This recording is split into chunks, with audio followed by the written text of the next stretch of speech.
इस वीडियो में दी गई जानकारी ओनली फॉर एजुकेशनल पर्पस है। ये नॉलेज नोटबुक और विकिपीडिया से ली गई है। कृपया कुछ भी मेडिसिन और ट्रीटमेंट लेने से पहले डॉक्टर की सलाह जरूर लें। खुद से मेडिसिन और ट्रीटमेंट ना लीजिए, ये जानलेवा भी हो सकता है। Thanks bye team MT मेडिटिव।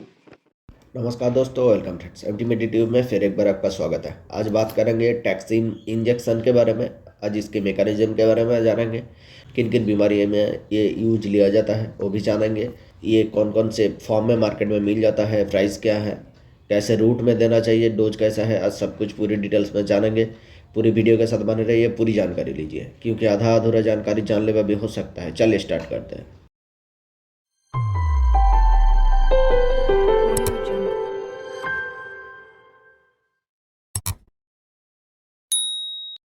आज बात करेंगे टैक्सिम इंजेक्शन के बारे में। टैक्सिम इंजेक्शन जिसके मैकेनिज्म है सेफोटैक्सिम सोडियम 1 ग्राम के भी मिल जाता है, यानी 1000 mg के मिल जाता है, 500 mg के मिल जाता है, 250 mg और 125 mg। इन सब इस फॉर्म में मार्केट में मिल जाता है। आज बात करेंगे 1 ग्राम यानी 1000 mg के स्ट्रेंथ के बारे में। ये एक broad spectrum beta lactam group के इंजेक्शन है।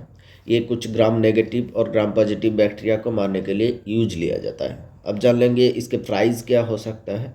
इसके प्राइस 38 से लाकर 40 रुपये के बीच में 1 ग्राम के इंजेक्शन आपको हर मेडिकल स्टोर में बहुत ही आसानी से डॉक्टर के प्रिस्क्रिप्शन के साथ मिल जाएगा। ये जो प्राइस मैंने बताया तो टाइम के साथ साथ अपडेट भी हो सकता है।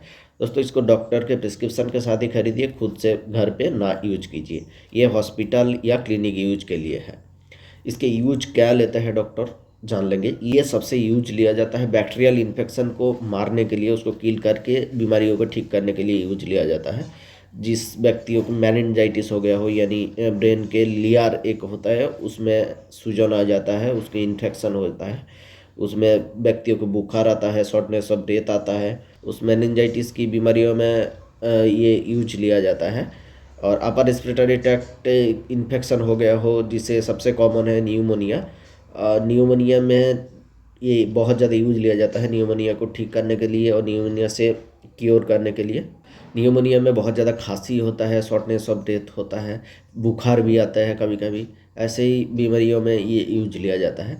एब्डोमिनल में कहीं पर भी इन्फेक्शन हो गया हो, यानी पेट में, आंतड़ियों में, स्टोमक में इन्फेक्शन हो गया हो, उनमें बहुत ज़्यादा दस्त लग रहे हो या पेट का गड़बड़ हो रहे हो, एब्डोमेन में पेन हो रहा हो, उसी इन्फेक्शन को ठीक करने के लिए ये डॉक्टर द्वारा बहुत ज़्यादा यूज लिया जाता है। यूटीआई यानी यूरिनरी ट्रैक्ट इन्फेक्शन जब हो जाता हो, तब दूसरे एंटीबायोटिक्स से कम नहीं हो रहा हो, उसमें ये इंजेक्शन दिया जाता है डॉक्टर द्वारा। ये कैसे दिया जाता है डोज के सेक्शन में जानेंगे। और पेल्विक एरिया में जब महिलाओं की इन्फेक्शन हो गया हो, तब पेल्विक एरिया में इन्फेक्शन होने के कारण से व्हाइट डिस्चार्ज होता हो, बहुत पेन होता हो, यूरिनरी ट्रैक्ट में भी इन्फेक्शन हो सकता है पेल्विक एरिया में इन्फेक्शन होने के कारण, उस टाइम डॉक्टर द्वारा नंबर 1 चॉइस मेडिसिन है। ये बहुत ज़्यादा यूज लिया जाता है उसको कम करने के लिए।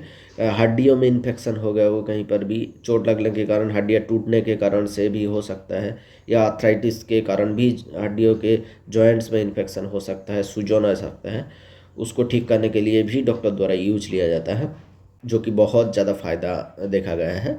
और दूसरे प्रकार के भी यूज हो सकता है। ये मुख्यतः यूज था मैंने बताया। और दूसरे प्रकार के भी जो यूज होता है वो डॉक्टर उनके एक्सपीरियंस के अकॉर्डिंग लेते हैं। अब जान लेंगे इसके कुछ साइड इफ़ेक्ट होता है, इसको ज़्यादा मात्रा में लेने पर क्या साइड इफ़ेक्ट है वो जान लेंगे।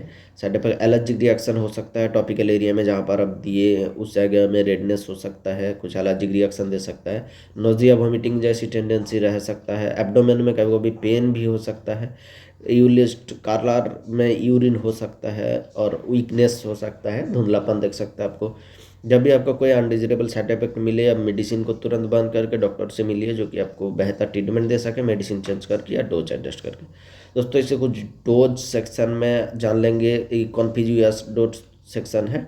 ये डोज क्या हो सकता है दोस्तों। डोज रोगी का सीवियरिटी और एज देख के डॉक्टर निर्धारण करता है। फिर भी एडल्ट के लिए जो नॉर्मल रिकमेंडेड डोज है वो बता देता हूँ। ये इंजेक्शन आईवी और आईएम इन दोनों रूट में ही लगाया जाता है। इसको डायरेक्ट आईवी भी आप दे सकते हो और आईएम भी दे सकते हो, यानी इंट्रावेनस भी दे सकते हो, इंट्रामस्कुलर भी दे सकते हो। ये इंजेक्शन पाउडर फॉर्म में आता है। जब इंट्रामस्कुलर दिया जाता है 4 ml डिस्टिल वाटर डिजोल्व करके इसके साथ हीप एरिया में दिया जाता है। जैसे कि हीप एरिया में देने के बाद पेन कम होता है। और आई भी आप डायरेक्ट दे सकते हो, 5 ml डिस्टिल वाटर में मिला के आप आईवी दे सकते हो, वो भी स्लो आईवी दे सकते हो। स्लो आईवी डायरेक्ट देने के बाद किसी किसी पेशेंट को वॉमिटिंग की टेंडेंसी रहता है, इसीलिए इसको एनएस में यानी नॉर्मल सेलाइन में मिक्स्ड करके आप दे सकते हो। और इसके डोज की बात किया जाए तो एक एडल्ट व्यक्ति को 1 ग्राम से लगाकर 2 ग्राम तक दिया जा सकता है। वो भी दिन में 2 बार से लगाकर 3 बार डॉक्टर प्रेस्क्राइब करते हैं, वो रोगी का कंडीशन के अकॉर्डिंग निर्धारण होता है। ये 3 से लगाकर 7 दिन तक दिया जा सकता है, और कभी कभी कंडीशन ज़्यादा ख़राब हो तो डॉक्टर उसको बढ़ा भी सकता है। ये कुछ सेफ्टी रूल्स है, इसको अल्कोहल के साथ नहीं दिया जा सकता। प्रेगनेंसी और ब्रेस्ट फीडिंग में दिया जा सकता है, वो भी डॉक्टर के सलाह के साथ। ये खुद से ना यूज कीजिए। किडनी और लिवर की प्रॉब्लम में भी डॉक्टर के सलाह के साथ दिया जा सकता है। ये 18 साल के नीचे 1 ग्राम के पैकेट दिया नहीं जा सकता। 1 ग्राम के जो पैकेजिंग है उसको दिया नहीं जा सकता। बच्चों के लिए 125 और 250 ऐसे ही स्ट्रेंथ में आते हैं मार्केट में। दोस्तों, छोटा इन्फॉर्मेशन के साथ मैंने पूरी जानकारी देने की कोशिश की टैक्सिम इंजेक्शन के बारे में। अगर वीडियो अच्छा लगे तो लाइक कर दीजिएगा और हमारे चैनल को जरूर सब्सक्राइब कर दीजिएगा ऐसे ही वीडियो पाने के लिए। मिलता है अगले वीडियो पर, तब तक के लिए सुरक्षित रहिए, अच्छे रहिए, धन्यवाद।